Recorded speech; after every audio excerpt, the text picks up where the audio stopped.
ফিরে এলাম বিরতির পরে। বাকি খবরের দিকে নজর রাখবো। রেয়ার আর্থ এলিমেন্টস রিজার্ভ নিশ্চিত করলো ভারত সরকার।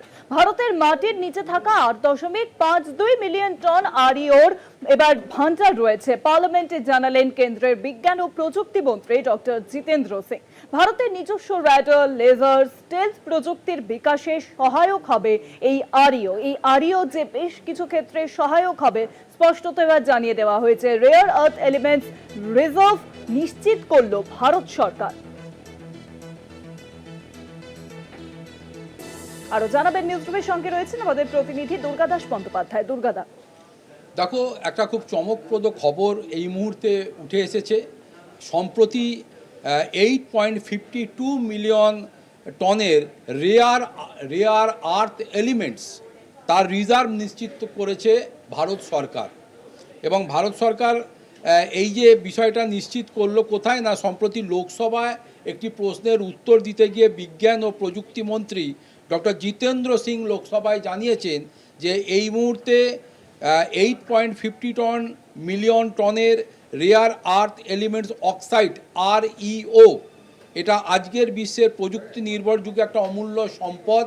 এবং এটি 7.23 মিলিয়ন টন REO রয়েছে মনাজাইট বালিতে, যা মূলত উপকূলবর্তী সমুদ্রের যে সমস্ত উপকূলবর্তী অঞ্চল সেখানে বালির মধ্যে পাওয়া যায়। 1.29 মিলিয়ন টন REO রয়েছে গুজরাট, রাজস্থানের যে কঠিন শিলা অর্থাৎ পাথরের মধ্যে সেটা রয়েছে।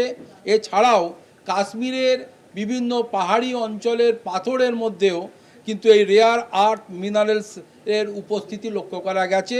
এবং এই বিষয়টা নিয়ে ইতিমধ্যেই এই আমাদের দেশের যে আমাদের ভারত সরকারের বিভিন্ন যে সংস্থা সেটা তারা নিশ্চিত করেছে। কিন্তু কি এই বিষয়টা রেয়ার আর্থ এলিমেন্টস বিষয়টা কি না, এটা এমনই একটি কম্পোনেন্টস যেটা প্রাকৃতিকগতভাবে পাওয়া যায় এবং যেটা আগামী দিনে বা এই মুহূর্তে যে উন্নত প্রযুক্তি সম্পন্ন বিভিন্ন রকমের smartphone, laptop, LED TV, display panel, electric vehicle, wind terminal, permanent magnet, guided missile, radar, stealth fighter, night vision system, laser training system, MRI, CT scan, radiation therapy, পাশাপাশি satellite communication, nuclear reactor, fuel load, naval sonar system, এমনকি hydrogen fuel cells এবং quantum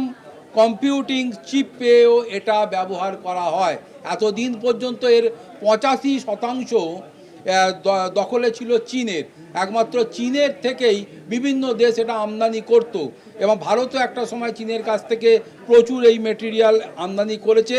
কিন্তু সুখের বিষয় হলো দেশের 9টি যে রাজ্যে অন্ধ্রপ্রদেশ, তামিলনাড়ু, কেরালা, ঝাড়খণ্ড, ছত্তিশগড়, গুজরাট, রাজস্থান, জম্মু কাশ্মীর এবং ওয়েস্ট বেঙ্গলের বিভিন্ন অঞ্চলে এই পরিকল্পনা করে যে এটাকে খোঁজা হচ্ছিল এবং তার যে প্রাচুর্যতা দেখা গেছে এবং প্রচুর পরিমাণে স্টক রয়েছে, সেটা আগামী দিনে ভারতের শুধুমাত্র এই টেকনোলজিক্যাল অ্যাডভান্সমেন্টের জন্যই যে ব্যবহার করা হবে তা নয়, ভবিষ্যতে এই কম্পোনেন্টস বা এই মেটেরিয়ালটা পৃথিবীর অন্যান্য দেশেও এক্সপোর্ট করার ক্ষেত্রে এবং প্রচুর টাকা রোজগারের ক্ষেত্রেও কিন্তু একটা দিশা উঠে আসবে।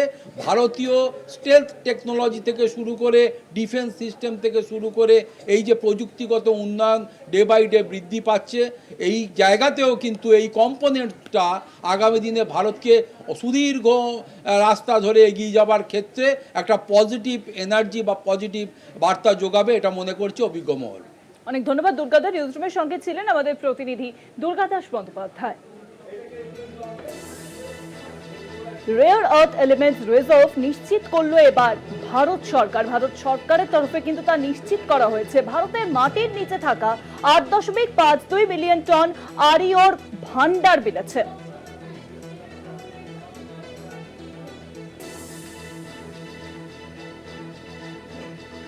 ভারতের নিজস্ব র্যাডার, লেজার, স্টেলথ প্রযুক্তির বিকাশে সহায়ক আরিওর।